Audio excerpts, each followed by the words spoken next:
I want to welcome everybody to the March Roundtable.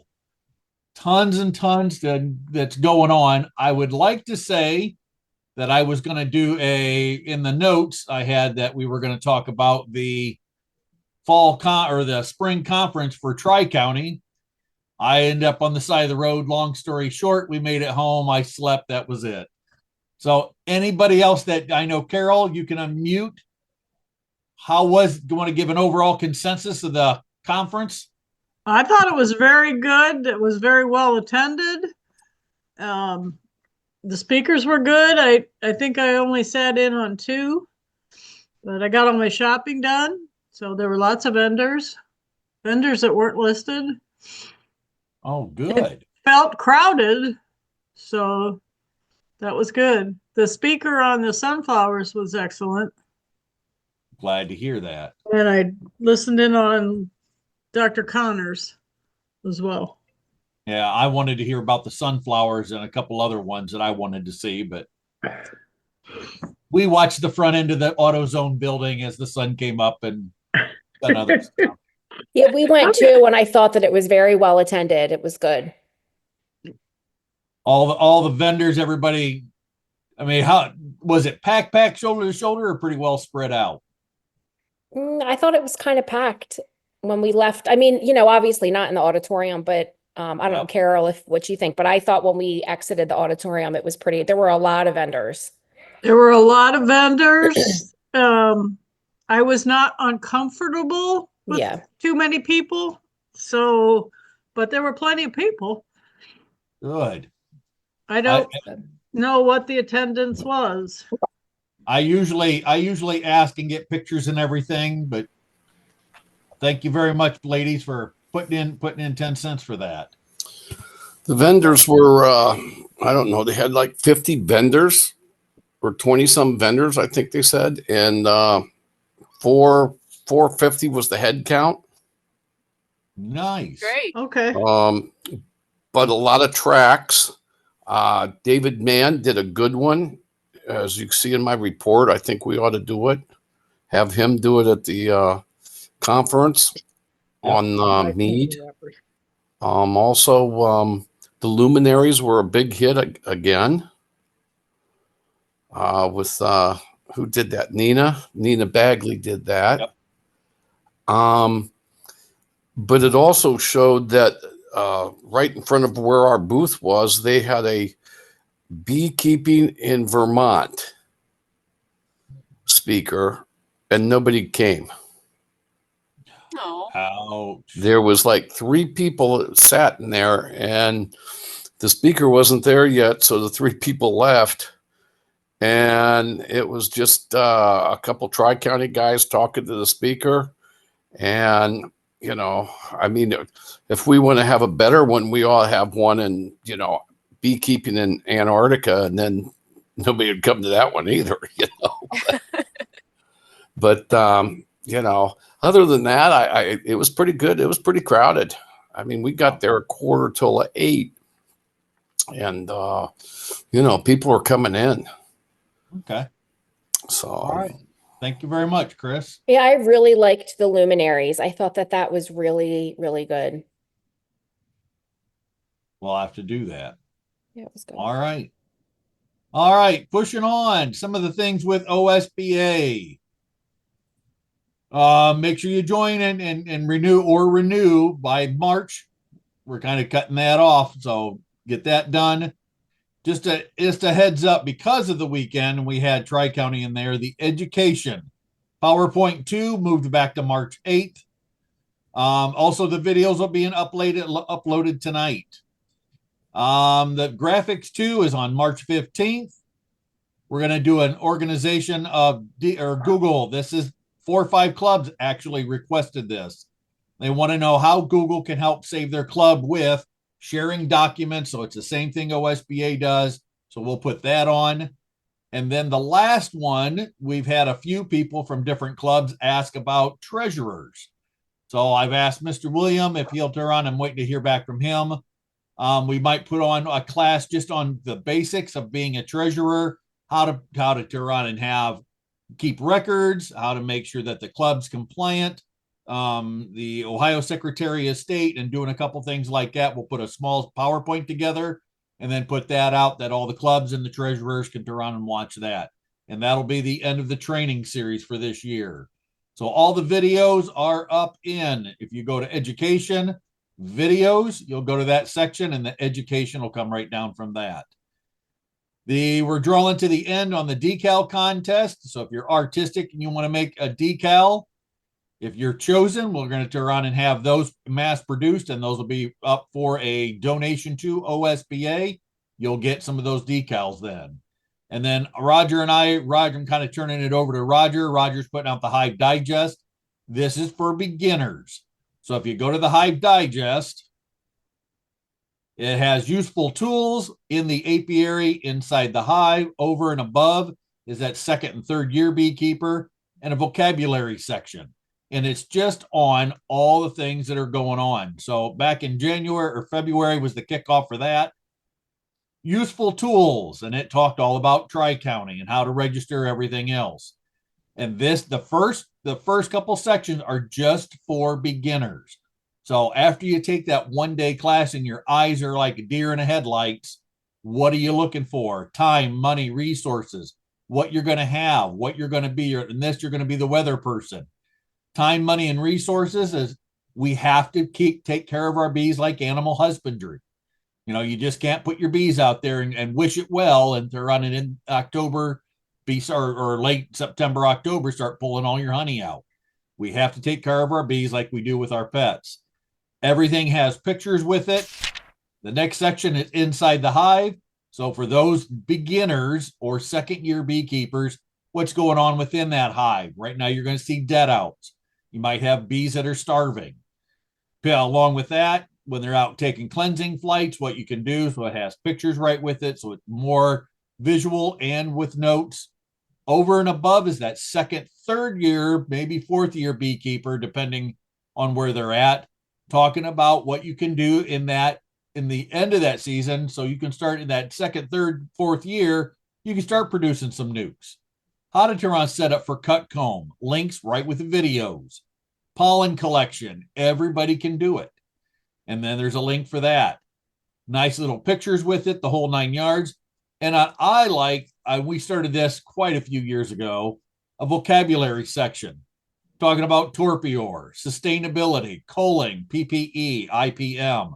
And what does it mean to a beekeeper? It's like talking to a gemologist. You know, when they're talking carrots what? Carrots in a garden? Nope, they're talking carrots in a diamond or a ruby. So our vocabulary in beekeeping is that same thing. You need to learn the kind of the lingo. And then on the fourth page, we don't have one yet. Roger's starting one and just going to be talking about the basics and being healthy, doing what's in the bee yard. And he's going to try and have that with links. And then we're going to link that back to the beginner internship and other things that we have in OSBA. So the Hive Digest, the next one will go out here this next week.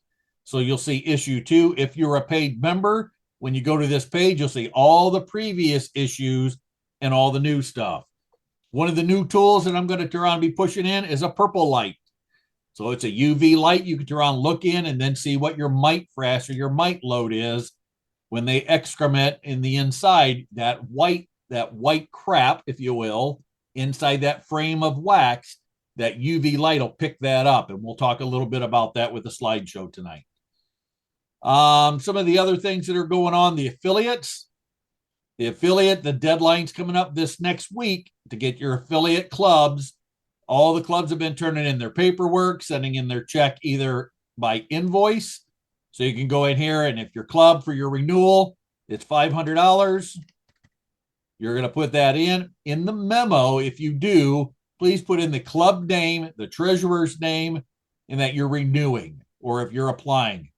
And you can pay for it right online. A lot of clubs this year are doing that, and it's saving us a lot of time. Once your club is completely done, and William and I both sign off that, you've got the renewal done, it's paid. The Secretary of State, good. The Ohio Attorney General is all renewed. You're going to get a little red X behind your club or organization that all your stuff is in and it's paid for, done, and you're all caught up. And right now we have a little bit of paperwork to look through, but all these clubs so far, nobody's got all their stuff in. Down below is the club packet information. We put out a video and we had a meeting with the clubs approximately 2 weeks ago. That recording is still live, so they can go back and see what they need to have. The power of attorney. Do they need the 990? What do they need? And all that information is in there. All the clubs that are still active within Ohio, we're asking you, if you're not an affiliate, if you're an affiliate, this paperwork, this club packet will already have this in here. But if it's not an affiliate, we're asking you to fill out the OSBA association contact form. The reason we do this, some clubs disappear, other clubs start up, and there's always a rotation of officers between the president, vice president, maybe the website's changed. So we ask every year for you to reload this, fill out this information. It's a fillable PDF online, or you can fill it out old school. Please update this information, and we're going to update the website with that information. You can put in a picture of your logo. You can save as, and it saves it right to your computer, and you can send it right to the communication officer. You can print it old school right there and turn on and send it in. If your email is defaulted in your computer, you can click email and it'll pop up email, and you can send the whole packet in one shot. So a lot of the things that we're asking you to do, those deadlines are coming up because everybody's going to start looking for clubs. A lot of things are going on right now with new beekeeper outreach, and new clubs are having new beekeepers. So we want to get that information as soon as possible and get it published online so people can find your club. This is a little early, but I want you to start thinking about this if you have not received your renewal already. In Ohio, and I'm saying this as not only the president of OSBA, but as an ODA, Ohio Department of Ag inspector, you must register your apiary, and your apiary location is wherever you have your bees. An inspector is not going to say, so if you have all your property and you have your 3 beehives behind your barn, that's an apiary. Now, if you have 3 more hives down at grandma's 5 miles away, there's 2 apiaries or 2 locations. So you're going to turn on register that. It's $5 per location. If you do not do it before June 1st, there's a $10 late fee. Same thing on this. If you type in Ohio Apiary Bee Inspection, it'll pop up this paperwork, or do apiary registration for Ohio. You'll download this form, fillable PDF, registered previously, and if you registered last year, you'll get a renewal already in the mail. And then all you'll have to do is confirm that information. If you haven't and you're brand new, you're going to go in here and put brand new beekeeper. The certification year is going to be 2025. Everything else down below the beekeeper's name, address, email, phone number, county. That county inspector, if you have a county inspector, is going to reach out to you sometime this year and come over and inspect your bees. Apiary location, again, if you just have them in your backyard, it's 1. If you have them down at grandpa's place or somewhere else and you have 2, that's just 2 locations. Times the 5, your check or money order for that amount. As an inspector, please, and this is nothing, and I'll explain this, the number of colonies. This is your best guess on your assessment of your apiary right now. If you put in 5 and we show up in June, July, and August, and all of a sudden you have 8, congratulations. You've done a good job. You've done and have bigger bees. You have more apiary. You have better colonies. Congratulations. If you put in 5 and we show up and there's only 1, we're going to ask you other questions. What can we do to help you? The apiary inspector, as far as I'm concerned, we don't care if you drive a BW Bug or you got a Beamer. If you're in a trailer or you got a $500,000 home, I don't care. I'm there for the health of the bees. Please put in your county, the township, and put in some crossroads or some GPS coordinates of how to get to that location. So if you have them out at grandpa's place behind the silo bin and everything else, put in there the crossroads, what direction, north, south, east, or west, or the color of the house, and it helps out the inspector. If you have them on somebody else's property, then please put the property owner. If you're going to sell queens and nukes, all you have to do is check that box on either of them. If you're going to turn around and if you're a senior beekeeper, you're going to sell a couple nukes, please put yes. If you're going to raise a couple queens and give them away, please put yes. The signature down below and the date, send that into the ODA right at the top of the Reynoldsburg address, and you're all set and you're compliant. Some counties out of the 88 in Ohio, I think there's right now 72 inspectors. So if you do not have an inspector, please reach out to Brad Deerling. He's the apiary inspector for OSB or for ODA, excuse me, Ohio Department of Ag, and then turn on and set all that up. So you will be compliant for this year. I'm going to get rid of that. And I'm going to go over a couple things real quick that we talked about last time. And I want you to start thinking about it now so you can turn around and think about what you're going to do in the end of the season. And let me switch some things around real quick. There we go. If you're having a dead out, and we kind of talked about this, and we're just going to lightly go through it, and then we're going to open this up for questions. Don't just take your bees in that dead out and just toss them out in the lawn and everything else. I want you to start thinking about taking those bees, use that varroa easy check, and I want you to take 200 or 300 of the bees up to that line in there. There's a line in there for 100. There's a line in there for 300.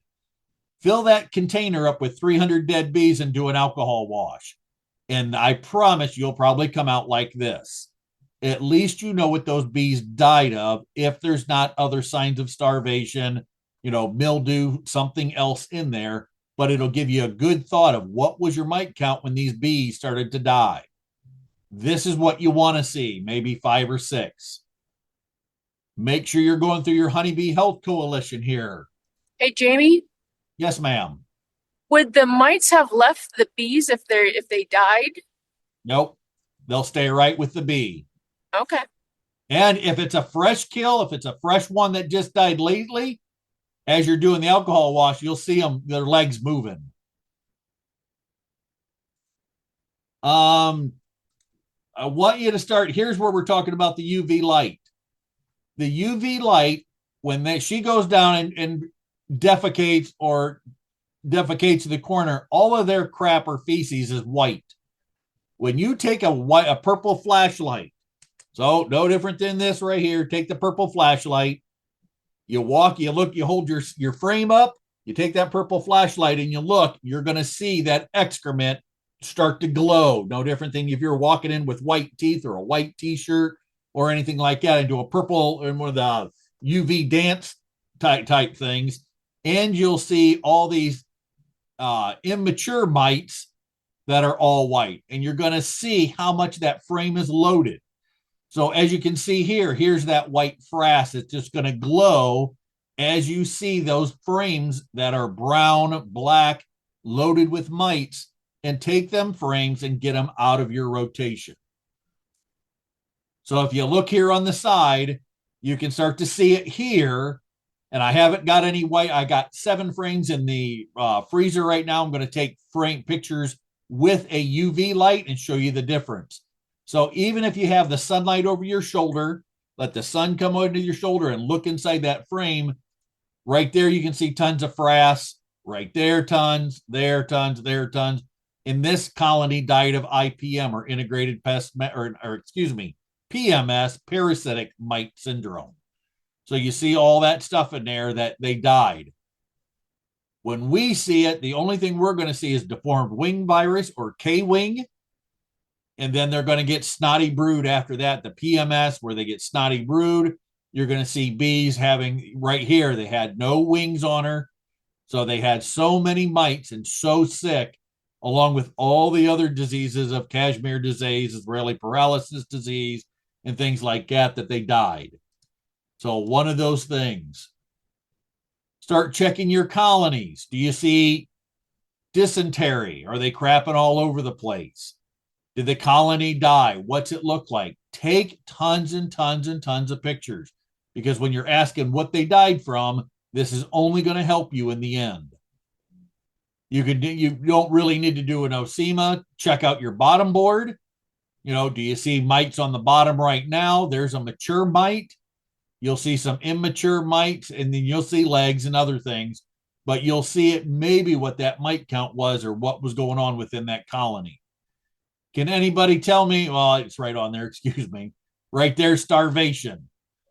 If all your bees' heads are in there and they got their butt sticking out at you, and there's a blow up of it, that colony died of some kind of starvation. That means there wasn't enough honey, there wasn't enough junk food or anything else. They didn't have the warmth for the colony to gyrate, to run and keep warm enough. They stuck their heads in and they turn around and died at that point. Or they died of a mass. So the queen started to lay. This is exactly what's going on right now. The queen's starting to lay brood. But in this, there wasn't enough bees to fan out to warm those colonies, because you can see she laid one layer here. Here's that second layer around that outside edge. And they turn around and they couldn't thin out enough. They didn't gyrate enough heat, because they want to raise that brood and keep that brood at 90 degrees. So if it's 10 below zero or wind chill, that colony's still at 90 some odd degrees to raise that brood.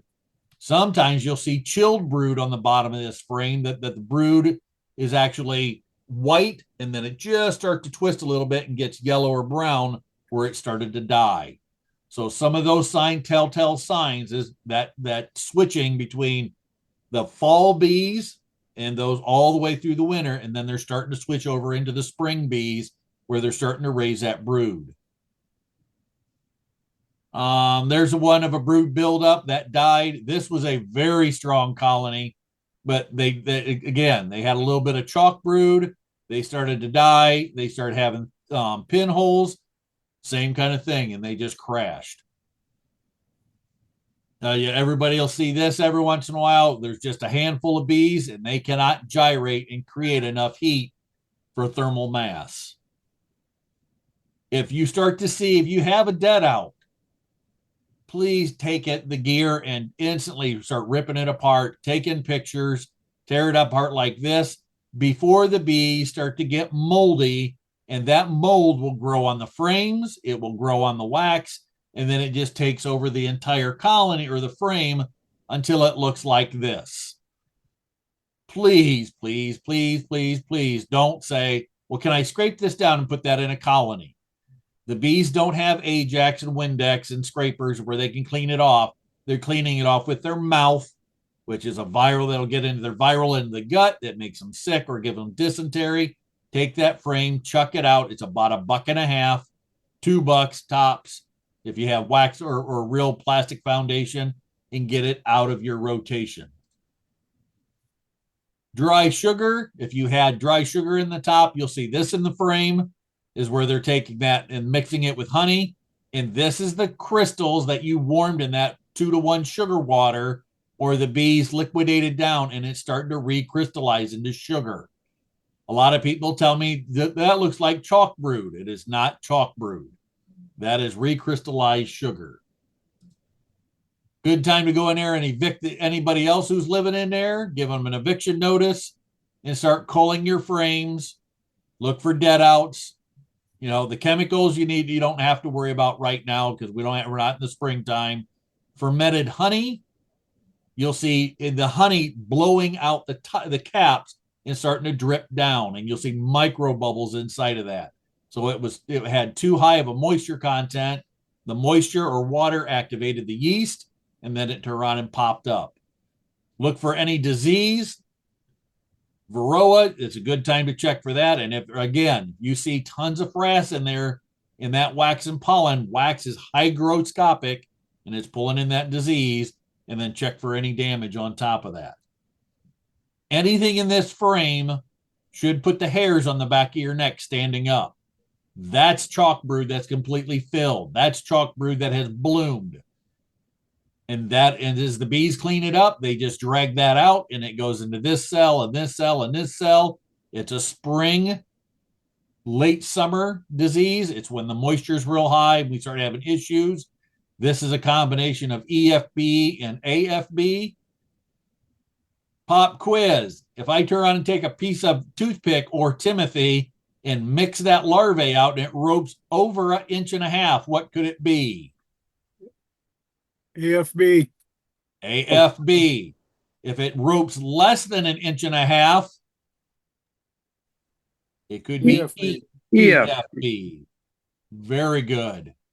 Another telltale sign, anytime that the cappings are convex or concave, they should always bubble up like a dome. If they're ever concave, that they're sunken in or have pinholes, this is a telltale sign. There's something going on that colony. This is sac brood in the young stage where the tongue or that larvae stuck to the side.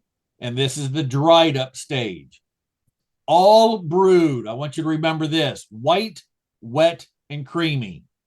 White, wet, and creamy is going to give you, I don't think I have a slide of it.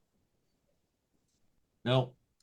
White, wet, and creamy is all brood should look like this: white. Wet means there's tons of nurse bees converting royal jelly and brood food into food that the larvae should eat. So if everything was white, wet, and creamy, that's healthy. When we start seeing yellow, twisted, dried up, scales, sunken cappings a little bit, here's some sunken cappings, there's some sunken cappings, anything that's not white, wet, and creamy, there's something wrong with it or it's diseased. And then I want you to start thinking about this: the age of the comb. Are all of my combs nice and yellow and canary yellow, what I want? Or is it yellow, or it's what's went from here and it's starting to get into that brown and black? Because years ago, Reed Johnson put an article in Bee Culture. He got some frames from Dwight Wilson. This is all that stuff that's in there. Deformed wing virus, that's hygroscopic. It's in that wax. Herbicides, pyrethroids, fungicides. Coumaphos, which is on the same side as glosophates. Synergy of inerts. There's all those other things that have mixed together in that chemical or that herbicide or fungicide. Deformed wing virus, and then 121 other things that's in there. Don't let the bees cake other bees and trying to make a good colony out of stuff that looks like this, please. And that's all I have on that. So out of a give me a thumbs up or give me a yeah, who's recently read the Honeybee Health Coalition? Anybody? How recent? All right. The new one's getting ready to come out. So if the new one comes out, start reading it because they have the nutrition stuff with it. And there's a lot of good things in that book. And if you don't know, there's also videos on their website. And then, like I always tell everybody, right now, even though this is an older talk, kick your feet up and look at what worked this year. Did you have the time, money, and resources to be a good beekeeper? Or did life and work and other things get in the way where you just did not have time to be a good beekeeper, so you couldn't do it? But think about all the stuff that worked, how much time you had into it to be animal husbandry and keep good, healthy bees, and what you need to do. So there's the overall wrap up of tonight. Some questions. Kathy, when the comb is very dark, can you scrape it and re-wax or toss it? If you have plastic foundation, you can scrape that all off. Scrape it off as much as you can, and you can still reuse the frame. If your frame is sitting and it's got, a little bit of wax around the outside, you can take that, break it out. I usually take the plastic, break it out, and put a brand new piece of plastic in. I don't have the time to sit and scrape all that off. You can, if you want to, put it in a freezer, leave it sit for 24 hours till it's absolutely rock hard. Put it above a trash bag, a trash can, like a 55-gallon trash can with a trash bag in it. When you scrape it, that wax is just going to be brittle and just blow out all over. Scratch it all down to the foundation, put that frame back in, and you're good to go. If you want to, you can pop that frame completely out or that plastic out and then chuck that if you don't want to take the time to do that. If you have real wax foundation, you could cut that out and reuse the wood. So the wood's not going to get contaminated with anything. Now, if they have dysentery or they've crapped all over the frame, then I would take the frame and everything and chuck that too. Good question, Kathy. If you have more than one apiary, does the business label keep the original address, or do you need more than one label? If you have more than an apiary, the business. Okay, explain that for me, Kathy. So I'm getting ready to put bees this year on a friend's property. Okay. And in 2024, I started my LLC, and it has my address because that's where my current bees are. Yep. Do I just keep that label? Yep. for the honey? You're Okay. fine. You're All right, fine. thanks. What you're using it for, you're using it for an out yard. So when you do your apiary inspection, and this is the easiest way to do it. Let me get my fingers on here. Ohio. Apiary registration.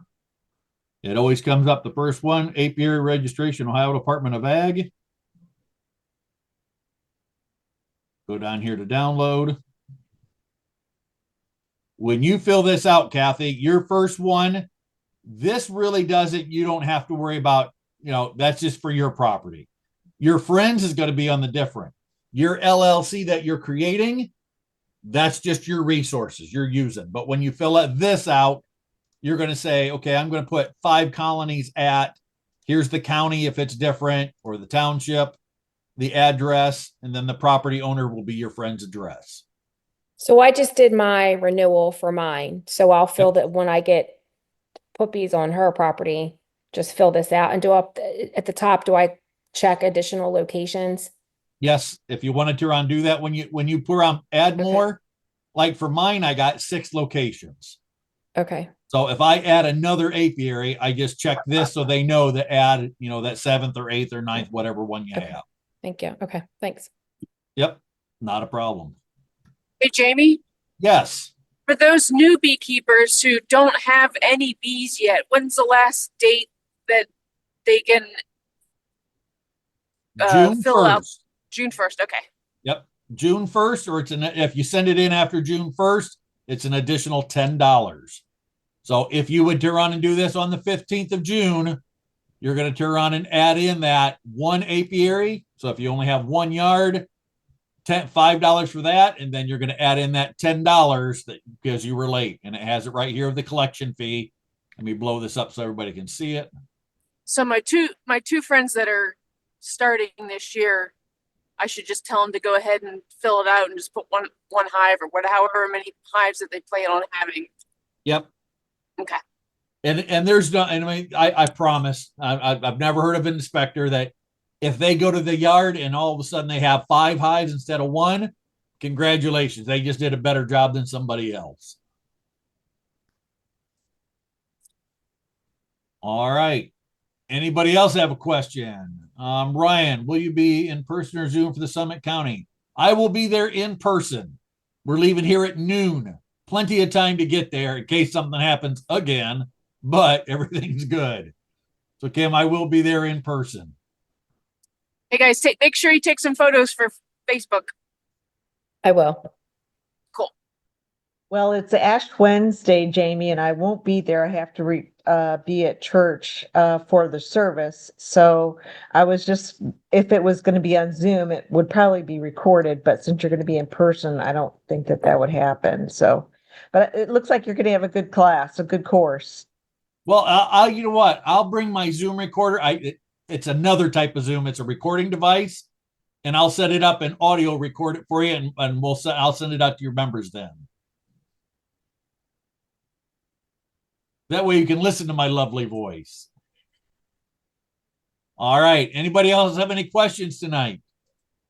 Yes. Things that are, Yesterday, there was supposed to be a PowerPoint 2 presentation. Was that adjourned to the next Saturday, the 8th or the 15th? Yes, sir. The 8th. Okay, thank you. Yes, sir. That goes down. The PowerPoint 2 is on March 8th, this coming Saturday. Graphics 2 will be the 15th. The Google on the 22nd. And then if I can talk Mr. William into it, I'll make the PowerPoint, make it easy. And then we'll have one on here on the treasury and how to keep a club together on that side of it. I think that's an excellent idea on the treasury one. So if you want a tip and trick for the inspectors, let me go to Amazon. UV flashlight. The UV flashlight, don't get anything real big. Right down at the UV flashlight, it can be the 395 nanometers. Is fine, $13. You can get it. You can even pick them up. You know, if you want a club, and this is what I have, and this I bought them for my club. $15, you can get them for your club and give them out to all the people to inspect, all the senior beekeepers. Give them something to look at. Then you can look inside of a frame. Tell you something, don't do. This is just a side joke. Don't take this into a hotel room with you. You won't want to sleep in that bed.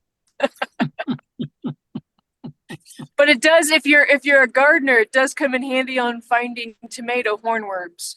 Yes, it does. There's a ton of things you can use it in. But what I done is I think we bought 3 packs or 4 packs and just gave them out to everybody just to have them go out, look in their own colonies. That way you don't have to have the sun over your shoulder. You can do this in a barn. And if you turn on, take that flashlight and go back and forth, and that frame is glowing at you, that means there's tons and tons of mite frass or mite crap. And then the bees are going to have to clean that up with their mouth. That viral load that's what's giving them the EFB, AFB, black queen cell virus, K-wing, deformed wing virus. We're starting to see all that stuff. So don't get into 2025 with this great idea of I'm going to start raising some queens and I'm going to start doing some stuff with a frame that's completely sick and gross with disease.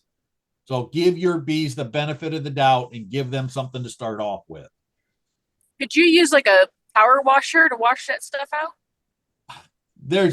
If you have the time and I'm not saying I'm rich. For me, if the wood frame is still good, I just pop the plastic out and throw the plastic and everything right in there in the garbage. And then I just take it and then snap in a fresh piece of plastic, scratch the wood down a little bit and put it back in the rotation.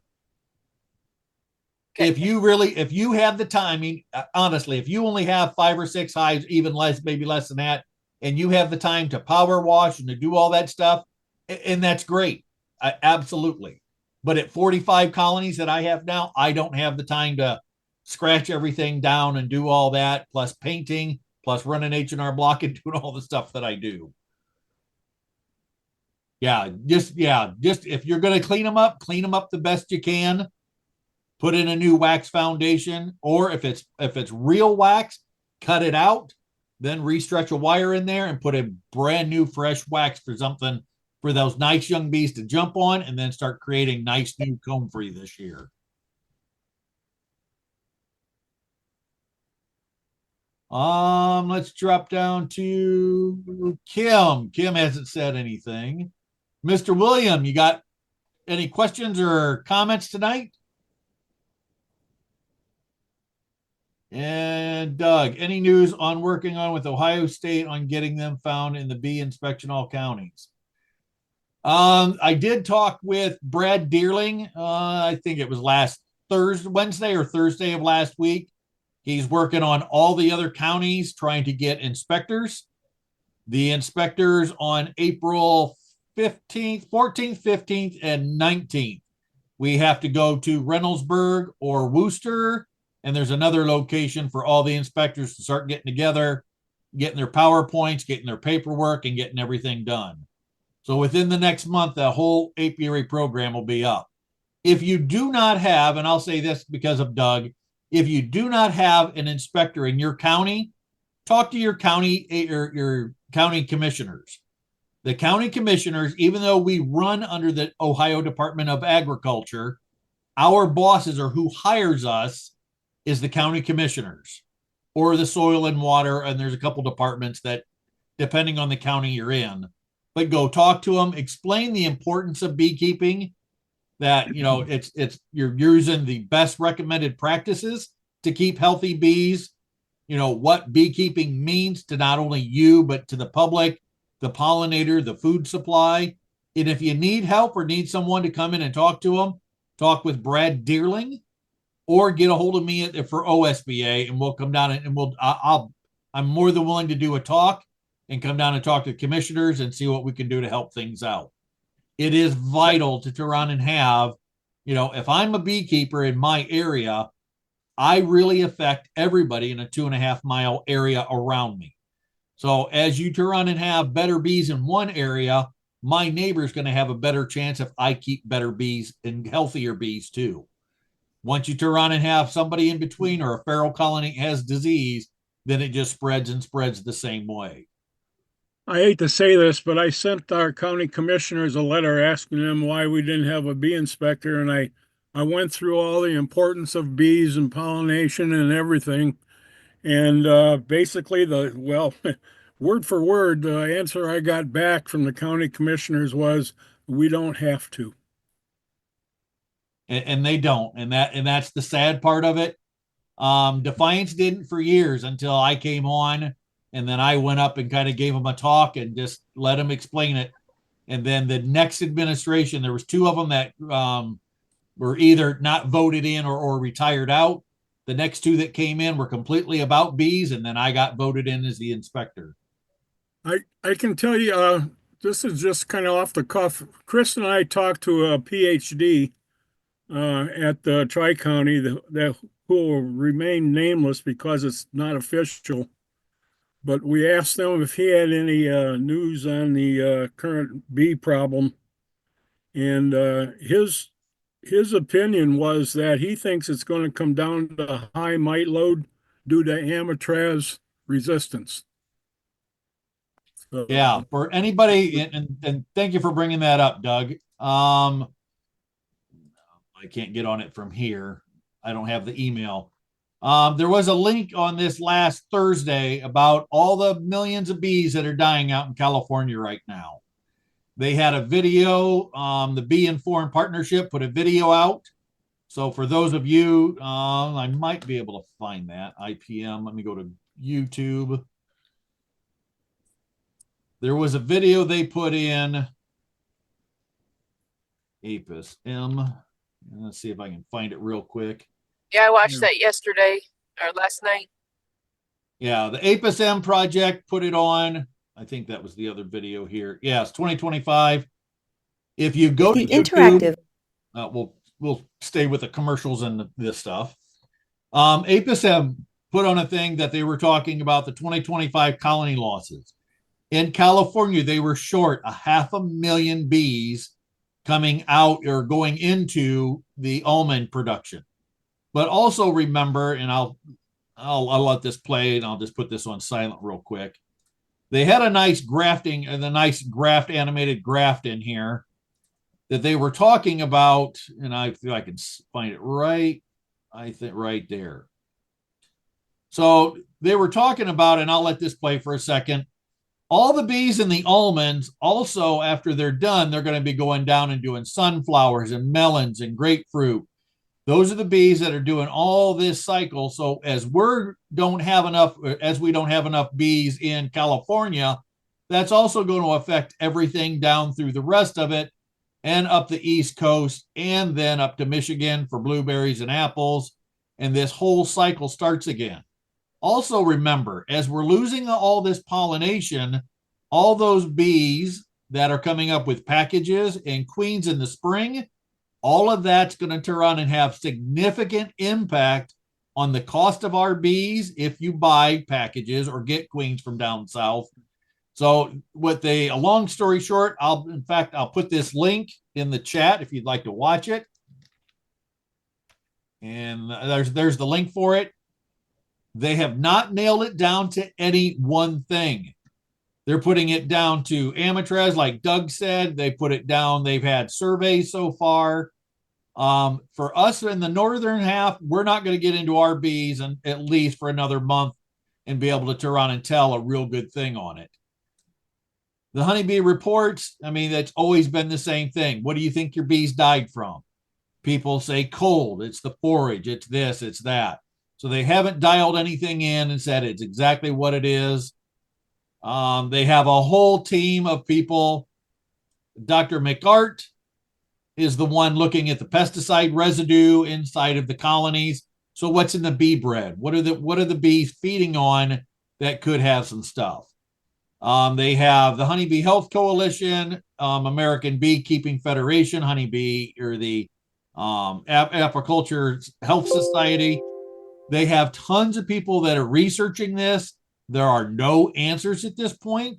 It's kind of like colony collapse disorder when it happened about 9 years ago, when beekeeping went into the world news, and everybody's asking, well, what are the bees? And then we had tons of people wanting to save the bees or wanting to become beekeepers for the other side of it. We're being thrust into this limelight again with another wave of colony collapse disorder, and it's going to affect everything as far as prices, as far as beekeeping, and everything else along the lines. They had a lot. She talked at the end, took a lot of questions, but I found that the animation, the most significant, that, and if I could remember the world, 41% loss on that. The other one she had, it was at 60. So they really haven't dialed in how much they've lost of yet. She made a nice animation for this, and I'll play this real quick. So right now, U.S. honey is 350 million, but pollination is 18 billion. So that's everything that we eat on a regular scale. If you go down to a grocery store, that's what a grocery store looks before pollination or after pollination and all the variety of food and everything we have. And then she goes into what it looks like afterwards. And we might see a touch of that this year, that there's not going to be as many. And these sustainable beekeepers that run hundreds of thousands of colonies and run 10 and 15 and 50 semis of bees back and forth, those are our bees that are going to come up in our packages if you're buying packages up through Ohio in that April and May. And then queens are going to be the same way. So there's a lot of the things that everybody's watching. Roger Myers and I went to the Wisconsin event. There was a conference that we went to, and that's when everybody was kind of raising the alert of how many millions of bees were not being born or had sickness and everything in for the colonies for that. So it's something to keep an eye on. If you're an OSBA director or representative or board member, please hesitate on the side of caution. If you do say something, please say the words, it's my thought that it's this. Because as OSBA and a organization for the state, there's nothing they've nailed it down to yet. My personal feelings, and I'll say that again, my personal feelings in this is the same thing that happened the first time around.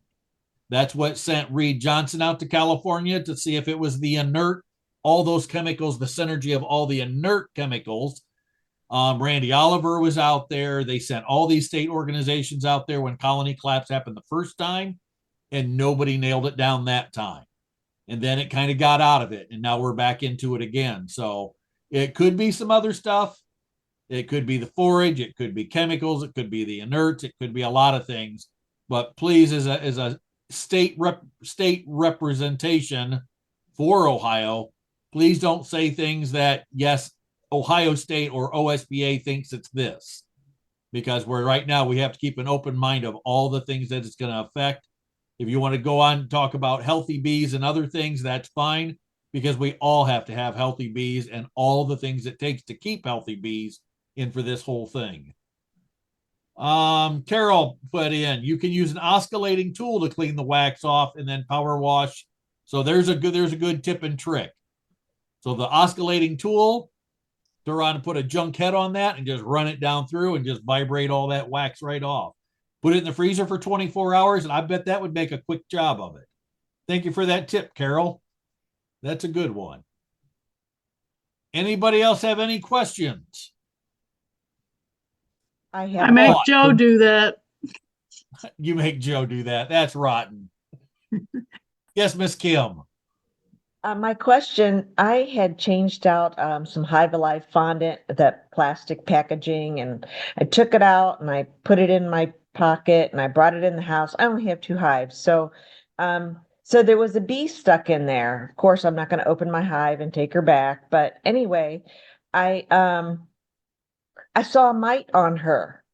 Yeah. And so my thought is that, gosh, out of all the bees that were eating in there, and then there's one bee left, and I can see a mite on her, and I did a treatment like in the fall. I'm trying to think, do I try and take a count to do a treatment? Do I just do a treatment? Do I wait until the spring? I don't know exactly what I should do. So that's my question is like, what should I do if out of one bee that I happen to catch in that packaging Yep. to see a mite? I wouldn't panic right now. What was the weight of your colony? You still have a lot of good weight in your colony? I did not check the weight, so I can't answer that. I Okay, just was in there quick in and out and changed it, so I didn't do anything else. Okay. A thing that I teach, and this is everybody's different, is popping the hood. So open your telescoping top and look and see what your health is. Are the bees all at the top? Kind of tilt that colony a little bit and see what your weight is. As long as you can get those bees till springtime, right now would be a bad time to do I wouldn't be in there breaking any brood up or doing any kind of count or doing an alcohol wash right now.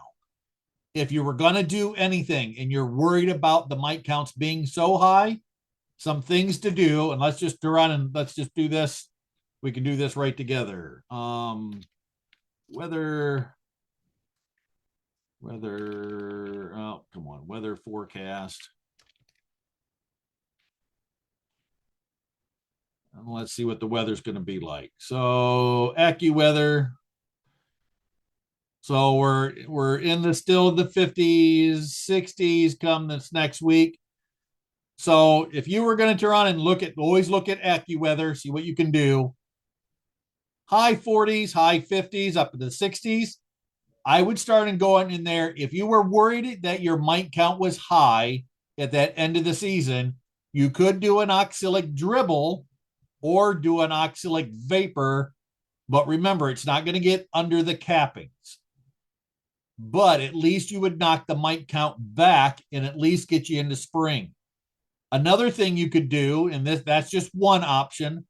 Another thing you could do is actually go in there with APA, if you don't mind the heavier chemicals, going with APA-VAR and put two strips right in with the brood area on both sides of the brood.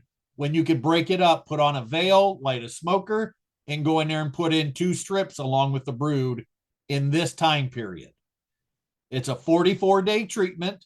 So you would go 44 days from now and then try to get back in there again when it's this warmer side and take them strips out. The 44-day treatment, it's a contact on that APA-VAR strip. So as the bees cross it and the mites cross it, it's going to burn the legs and desiccate the mites. They're going to drop off. And another thing to do, you can take your bottom board, start pulling that out and taking a look. Here's one. We'll just check this and we'll see what else we can do. We'll do Honeybee Health Coalition for varroa. And let's see the Varroa Management Center. Let's see what they have. So this is a tool right on here. I'll put this in the chat. And I like this just for the fact that I can turn on and use it. I don't have to go to a club. I don't have to get anything. So I can go ahead and get started. Talks about, and this is for reference, giving you a reference of what's going on in your colony. Time to begin. So after sampling, which we cannot do because the bees are too cold. Yes, my mite levels are at or above the threshold. And let's just say we think the mite count's high. So we're going to start this one. Are you open to synthetics? The synthetics are those harder, harsher, or harder chemicals that are the apivar, apistan, and things like that. So we're just going to say, no, I don't want to use that right now. Well, let's just say we want to, and we'll pick this side. Is brood present? Absolutely. We're starting to have the queens are starting to lay. Do you have honey supers on? Yes, we do. Right now, that increasing population, we're starting to come out, so we're starting to increase.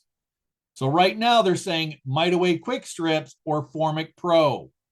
The problem with this is we're looking at temperature of 83 to 70% to be effective. And we have 83 to 50 or 82 to 50 or 33, which is that 50-ish. So Formic's not going to cut it. So let's go back.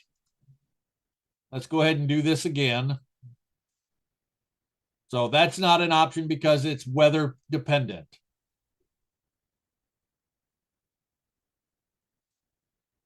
Okay, so we're going to go, yes, my mite load's at. No, I'm open to natural. Is brood present? Yes. Is there honey supers on? Yes. Yes, we're building up. Still saying the same thing. So Mite Away Quick Strips and Formic Pro. Let's do this one more time. Let's go the restart tool. I did a dribble around Thanksgiving, between Thanksgiving and Christmas, OA dribble. Oh, Can I do well, I don't have a vapor, so I'd have to see about that, but I thought it was, well, anyway, would a vapor be better than another dribble? I didn't think I could do another dribble. you could do another dribble, but then in the spring, as soon as you could do a mite count, I would do a mite count. And then see, okay, so if your honey supers are off, if you want to pull them off, then everything lights up. So here's your ones. See that with the thermostat. So you got that thymol, everything is heat resistant. You could use Apivar. There's no heat resistance in this, but you got 42 to 56 days. So if you want it, let me ask this. So it's just, I'm looking at you for right now. Do you like the harsh chemicals or do you want to stay more natural? I'd like to stay more natural, please.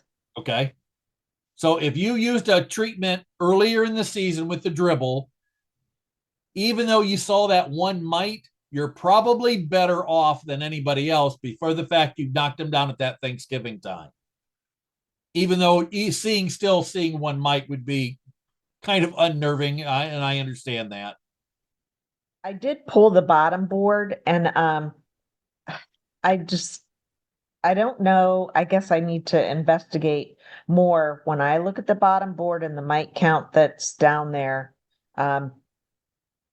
It's been in all winter, so I need to clear that off and then stick it back in and then take the mite count. Yep. Yeah.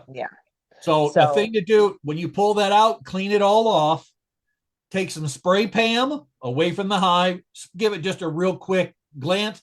That way, when it falls, it sticks in that oil and that'll stick right there. And then when you pull it out, you can see if they're off to the left, off to the right, if they're eating tons of cappings off, and you'll see that debris, and you'll see any mites that have dropped in between that. So that's a good detector of what goes on for that. I would not, if you already did an oxalic dribble in the fall, I would not worry about it. If you want to look at that thermostat, you could pop a colony open and pull a couple frames, but do it as soon as that temperature gets above that 30 or above that 50 and 60. That way they have enough they can regroup and cluster at night, and then they're good. Okay. All right, good. Thank you so much. If we hit 69, I wouldn't even, I would be even tempted to take an alcohol wash. I'm a little farther north than you are, so Yep. we'll have to see. Yeah, if you're getting that warm, I wouldn't even be. I would be tempted to just take an alcohol wash just to see what, if I had 3 hives, I'd open up one of them, do an alcohol wash, and then see where at least see where you're at in that. And or you could do another dribble if it's a high count, you could do another dribble. But remember, the dribble's not going to get underneath the cappings. Good question. Yeah. At least it'll knock it down even more for Yep. the springtime. Okay. Yep. Thank you. All right. Anybody else this evening? I have a question. Yes, ma'am. So one of my hives is just, they all behave differently, and this one hive just is completely rogue. And I've been every day it hits like 45 or 50. I'm popping the back just a little to make sure they have enough food. And this one hive, I've like just keep shoving winter patties back there, and I just put they're on their fourth winter patty, and I just put a hive alive, and they had 3 deeps, and they were pretty heavy, and I haven't lifted them to see their weight. In any event, like 2 weeks ago, a drone came out, and I was like, all right, maybe this was just a late kicker outer. I don't know. So I have also been good about scraping their dead bees out when I have the chance. And then, so I guess, I don't know, Thursday or Friday when it was warm, I did it again, cleaned everything, and there were 2 more drones that I found. I took the pile. I always bring them in, I let them dry out, and I have my little magnifying glass and see, if there's mites and stuff on them and how their wings are. I do the same thing. So, and there were like a good like 400 bees. And so, but my concern, I put Apogard trays on there the other day because I used Formic in August, and then I used oxalic acid vapor, and then I had to use it more than I probably should have because they were robbed, and then they all had a high mite load after robbing on the heels of Formic. So I didn't want to, I'm trying to rotate what I'm using. So I put Apogard trays on. I know that it's not the ideal temperatures, but I kind of was at a loss with what else to do. So I'm concerned about these drones that I shouldn't be. Okay. No. Everybody, when we teach, we always tell everybody, oh, all the drones are all kicked out after the first frost. There's a lot of drone and a real heavy. I have a black enclosed trailer. It's 16 or 18 feet by whatever feet. And I have a colony that has a 2.5-inch tube that comes out. When we hit that 60-degree day, it must have warmed up enough in the trailer. There was probably 10,000 bees all over my driveway. And when I walked out early in the morning, I thought I was walking on ice. When I heard the crunching, it was dead bees. It was dead. But there was drones, there's immature, there's everything. There's a lot of drones. If that colony's heavy, and they had enough resources, enough pollen, bee bread, honey, liquefied honey, and enough moisture, they just carried those drones right through the wintertime. Okay. And then thank you. I feel like I'll forever be a new beekeeper. So I'm still, when I hear no drones, I'm like, oh, there shouldn't be any drones. And No. this colony is a little different. And then what are your thoughts on the Apogard trays? I have to go back in, in another week and a half to switch them. Apogard, now, and I'm just saying this for this side of it. So if you go up in here and go to resources varroa guide, and we go down to I know it's cold. It's not, the temperature is not. Yeah, it's a let's see, Apogard. So anytime you use something that's not in the chemical or not in their prime, so for that, it's, that's supposed to be used when it has a temperature. So let's see. I've read it. I can't remember You what have it is. Apogard that you you said? Yes.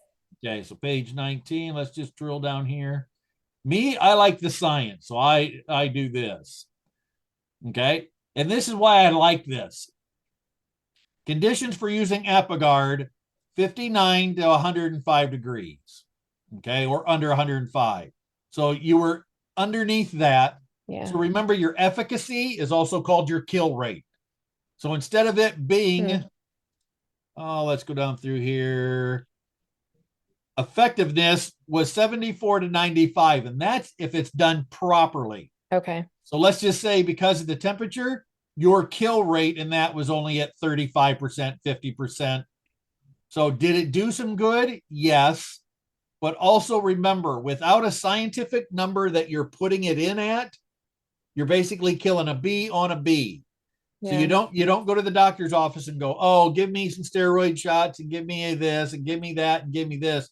So, and I'm not trying to tease, but don't subject your bees to more treatments Right. than what's needed. So you're going to do an integrated pest management that, and kind of like what when Kim was asking the question before, you know, you could have used oxalic. It doesn't get under the cappings, which would have been a good treatment, either dribbler or vapor. When you get up into Apigard, it's a little bit more into the harsher chemicals, Yeah. but you've probably set it back enough with the varroa load, minus the ones that were underneath the cappings. So again, if once we start getting in that 50 and 60, and you can do an alcohol wash, go out, take that frame of open brood, double check, triple check for the queen, knock it into a bucket or a tub, scoop up that half a cup of dead bee or half a cup of bees, put them in there, do an alcohol wash, and get a scientific number of what your starting point for this season's at. But I have done, I think too, I still, it's fear-based because they all seem strong. I went into the winter strong. By the grace of God, they're all still doing well. So I probably really didn't even need to put anything on or do anything. You probably shouldn't have, Yeah. but you don't know what your might, because for us, it's Yeah. not like when people watch YouTube and they see it from Florida. Oh, I'll do it here. What we're doing in Florida, we can't get into our bees from that late October, November, all the way to that April and May.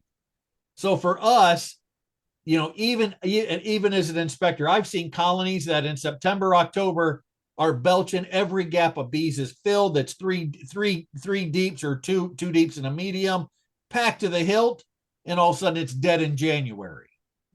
Well, what was your mite count? So you take a half a cup of those dead bees, do 300, you do an alcohol wash, you look at it, and it's 100. The mites are 160 some odd mites, and you go, wow, well, how did the mite count go from in September, October, but the person didn't do an alcohol wash that late in the season?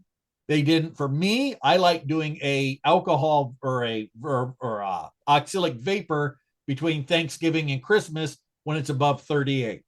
And I did that. So I did that. Oh, So then you did a little bit of overkill. yeah. So when I go in and I can probably the next time it's warm, I should just take these trays off. I'm only like 4 or 5 days in. Okay. Yep, take them All right. off. Thank you. Take them off. Thanks. Yeah. Don't subject, and I know. and Kathy, I've been on both sides of it. When I was, Yeah. I actually took 4 beginner classes. This is no joke. My Yeah. first one was in Worcester. My second one was south of that. The next one was up near, or excuse me, the next one was up in, I met Tracy Alicon up in probably Summit, somewhere county up in the near. My next one was in Tri-County, and then my last one was over with Dwight Wilson. Because when you think of the first time you took bees and you listen to everybody go, oh, you got fungicides and herbicides and this, and you got to try and rotate the bees, and this is what the bees do. And you walk out with a deer in the headlights, you got 10 years of beekeeping crunched down into 5 and 6 hours. Yeah. So just, I always say, do what you need to scientifically to get a good scientific number, to know what the mites need or what the bees need to keep the mites in that 1 or 2%. If you do an alcohol wash and you only have 2 mites out of 300, you're way above the bar. And also remember, the bees are kind of maintaining that too. So the next month, right around that same time, you do an alcohol wash again. And let's just say it stayed at 3. Now, your bees might be doing some hygienics that they're keeping the mite count down. The next time, if you see it only go to 4, then you got to start thinking, okay, I'm at least halfway up. My maximum is 9 mites per 300. What can I start using? Or when I look through here, you can use this tool and see what it is, or read through here and go, okay. And like she said, at the beginning, I didn't want to put in heavy chemicals. But if your mite count, let's say your mite counts at 18, is it worth having healthy bees or dead bees? Okay. So, Thank you. always look at your other stuff. Check mite. Another good one is not Epivar, Formic. Another one's Hop Guard. So it's More natural, it's hops, basically hops. There's Hop Guard. Okay. But when I'm going to use Hop Guard, I need to understand it's a 2-week treatment, maximum 4 times. And I need to understand the directions and the temperature. It has to be above 50 degrees. So that's kind of null and void at this time. So if you narrow this down and really know what to do, when to use it, you're better off. And you're just being a more educated beekeeper. Thank But you. I congratulate you on having a healthy hive so far. It's a miracle. It's by the grace of God. And Carol says Hop Guard is a real gooey, and it is gooey and messy.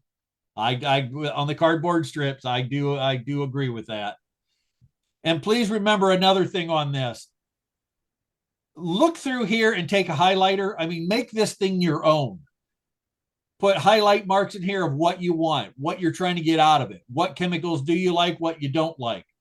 The other thing to do in here is if you don't understand it, go down here and watch the videos. They have all these things on video that you can watch it all in video and go, okay, varroa treatment.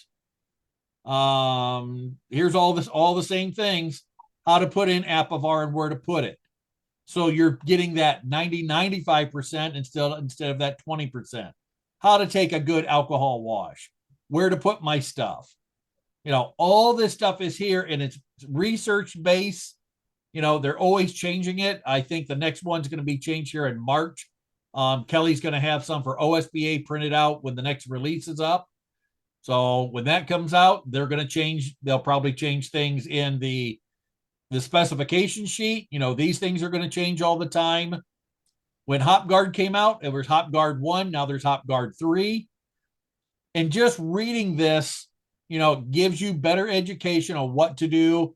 What does it mean when the population's increasing? What's it mean when the dormant phase? Right now, we're kind of in that dormant phase, but they're getting ready to come out. This just gives you better knowledge in being a educated beekeeper of what to do, when to use it. And if not, come to things like this and talk about it. We'll talk about it with other beekeepers. Go to your club and say, hey, who's using what? Because your own microenvironment is completely different than what it is. Like we were talking earlier, she's up way much higher than I am in elevation as far as in Ohio. Her microenvironment might be 10 degrees cooler than it would be for me. So understanding your own natural resources, your own club resources, and then coming to stuff like this and going, hey, this to me, this is the building blocks. Understanding what to use, how to keep healthy bees, no different than healthy fish in an aquarium, healthy cats, dogs, and everything else. All right, everybody. Jamie, Yes, sir. the Beekeeper suggested they're doing OA vapor every 20 days as their treatment. They're not rotating. I know the benefits of rotating, but they're suggesting that gives them good control because the mites, even if they're under capping, over a 20-day period will be emerged and they'll get hit. Does that make sense to you? I've heard this so many times. I agree with it to the fact of this. Yes, you're knocking down all the mites that are being released at that time. But remember, it's an acid. And then what happens is you start killing brood, you start sterilizing or killing the QMP, the queen mandible pheromone on the queen. And it's really rough on the hive to get set back like that all the time with an acid. Yes, it's natural. Yes, you see it in rhubarb. Yes, you see it in this, but it's not concentrated. It's not concentrated to the level that we use it. And you're taking a chemical, putting an acid, vaporizing it, letting it go back to crystal and burning the bees. So for me, I'm going to go by what the label is the law, number one. If I was going to use oxalic, is if I would say, if my mite count is at 9, or 15, and it was still cold and I couldn't get into the bees or something, oxalic dribble and vapor is good for that initial knockdown.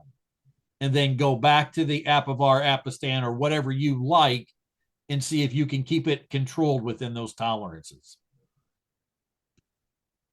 Thank you. You're welcome. Yeah, I've seen people use, well, and this is not science based. I have a beekeeper that kept bees. He was doing a queen operation up north of me, and he was using oxalic every 14 days to keep all the mites down. But then he sterilized all his queens, and everybody that got his queens got superseded, and he ended up getting out of queen rearing within about a year and a half. And then he asked what the issue was, and it's not science based, but to me, my personal is you're using oxalic way too much. Kim, thank you for the great advice and tips. You're more than welcome. Mr. Joseph, glad you learned something. Like I always say, I hope you learn at least one thing and become a better beekeeper. That's what it takes. All right, everybody, have a good night. Thank you for joining us. Next Saturday, we'll have the PowerPoint 2 coming up. Other than that, I wish you the best. Keep in your bees.